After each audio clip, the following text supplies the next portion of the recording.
Punjab government की तरफ से नाज़रीन डिफरेंट जो है वो एक्ट्स के अंदर अमेंडमेंट्स हो रही हैं और ये अमेंडमेंट बेसिकली करने का मकसद सिर्फ और सिर्फ ये है कि क्राइम को जो है वो कंट्रोल किया जाए। जो लोग क्राइम करते हैं उन लोगों को सख्त से सख्त सज़ाएँ जो है वो सुनाई जाए ताकि वो लोग जो है वो इस चीज़ से बाज आ जाएँ।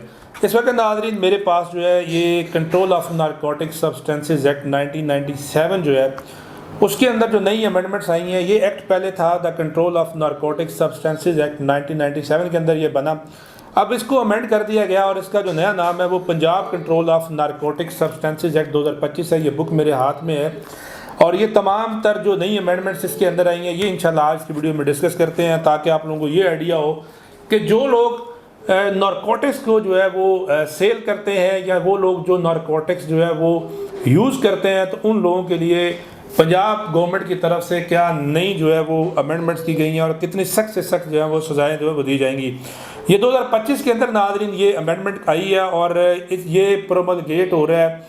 इसकी जो डेट है वो 5 अगस्त 2025 से ये एक्ट जो है वो नाफिज कर दिया गया। अब जो भी नाज़रीन FIR होगी नारकोटिक्स के हवाले से उसका जो ट्रायल होगा वो और उसके अंदर लोगों को जो सज़ाएँ दी जाएंगी वो इस एक्ट के तहत दी जाएगी जिसका नाम है Punjab control of narcotic substances act 2025। तो सबसे पहले नाज़रीन बात करते हैं कि इसके अंदर जो अमेंडमेंट्स आई हैं वो क्या है। जो मेन अमेंडमेंट्स हैं वो मैं आप लोगों को बताता हूँ। एक तो नाज़रीन इसके अंदर जो है वो डिफ्रेंशिएट कर दिया गया है जो नारकोटिक्स की काइंड्स हैं जिसके अंदर कोकेन होती है, जिसके अंदर जो है वो आपको भंग मिलता है, जिसके अंदर चरस होता है।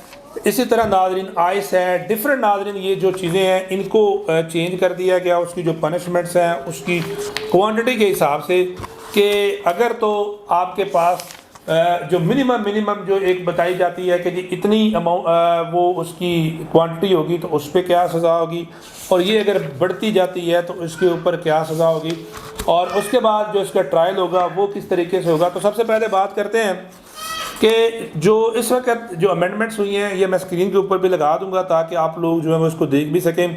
सबसे पहले जी भंग की अगर कोई बंदा जो है भंग अमूमन हमारे इलाकों में आम पाई जाती है और बड़े लोग शौक़ से पीते हैं तो इसके ऊपर भी जो है वो बड़ी सख्त से सख्त सज़ा जो है वो दी जा रही है कि अब अगर कोई बंदा जो है उससे कोई 999 ग्राम मतलब 1 किलो से कम अगर जो है वो भंग बरामद होती है तो उसको जो सज़ा दी जाएगी 3 साल तक मैक्सिमम सज़ा दी जा सकती है और ये 6 महीने से कम नहीं होगी और इसके साथ साथ जो है उसको जुर्माना भी किया जाएगा।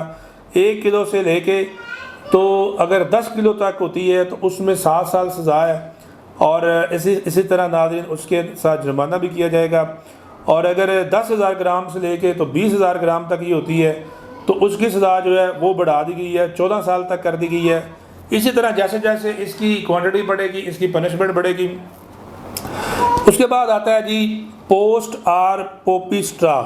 अच्छा ये है कि अगर किसी से बरामद होता है तो इसकी सज़ा भी बड़ी सख्त कर दी गई है। और उसके बाद नाज़रीन चरस है जी। चरस जो है ये चूँकि अमूमन ज़्यादातर जो लोग इस्तेमाल करते हैं नशा जो इस वक्त तो वो ज़्यादातर चरस इस्तेमाल करते हैं। अब जो बंदा चरस को ख़रीदता है फॉर पर्पज़ ऑफ सेल करने के लिए ख़रीदता है या इस्तेमाल करने के लिए ख़रीदता है तो उसके लिए जो बड़ी सख्त सज़ाएँ रखी गई हैं। पहले सेक्शन 9 जो है वो लगता था, इसमें 9A B C 3 कैटेगरीज थी। अभी जो है वो सेक्शन 9 जो है उसका जो क्लॉजेज है उसको चेंज कर दिया गया है। तो इसमें चर्च के अंदर जो है अगर आपको 500 ग्राम से कम चर्च जो है वो बरामद होती है तो उसमें 5 साल तक की सज़ा है। तो अमूमन नाज़रीन हमने ये देखा है कि 1000 ग्राम से ऊपर ही लोग जो हैं हम बरामद भी होती है और इसमें मोस्टली पहले जो ट्रेंड था वो पुलिस वाले ख़ुद भी इसमें प्लांट करते हैं और अब जो है इसके अंदर सज़ाएँ जो है बड़ी सख्त से सख्त दी जा रही हैं। इसी तरह हशीश है, इसके बाद नाज़रीन हेरोइन है, ओपीएम है और कोकेन है। तो ये वो सारी चीज़ें हैं नाज़रीन जो कि नई अमेंडमेंट्स आई और इसके तहत जो है वो सख्त से सख्त सज़ाएँ दी जा रही हैं। अब इसके बाद स्पेशल कोर्ट्स जो हैं वो बना दी गई और इस एक्ट के तहत और जो स्पेशल कोर्ट्स हैं नारकोटिक्स से जितने भी केसेस होंगे उनका ट्रायल उसके अंदर होगा। उसके लिए स्पेशल कोर्ट्स जैसे दूसरी कोर्ट्स बनाई गई हैं, आपकी ड्रग्स कोर्ट्स होती हैं, जैसे आपकी एंटी टेररिज्म कोर्ट्स होती हैं। इसी तरह जो है वो हर डिस्ट्रिक्ट लेवल के ऊपर जो है वो स्पेशल कोर्ट्स बनाई जाएंगी। उन कोर्ट्स के अंदर इनका ट्रायल होगा और उसके ख़िलाफ़ अगर किसी बंदे को सज़ा होती है तो वो हाई कोर्ट के अंदर अपील करेगा और हाई कोर्ट में भी उसको डीबी सुनेगी। तो ये नाज़रीन नई जो है वो इसके अंदर अमेंडमेंट्स हैं। तो नारकोटिक्स के हवाले से आप लोगों को इन्फॉर्मेशन शेयर करने का मकसद मेरा ये था, एक तो आप लोग जो लोग ये सेल करते हैं वो इस चीज़ से बाज आ जाएं, क्योंकि आप लोगों के लिए बड़ी सख्त सज़ाएं दी गई हैं। दूसरा, अगर आपके खिलाफ कोई भी बंदा जो है वो आपके ऊपर नाजायज़ FIR देता है, आपके ऊपर प्लांट करता है, तो इसका सलूशन भी हमारे पास अवेलेबल है।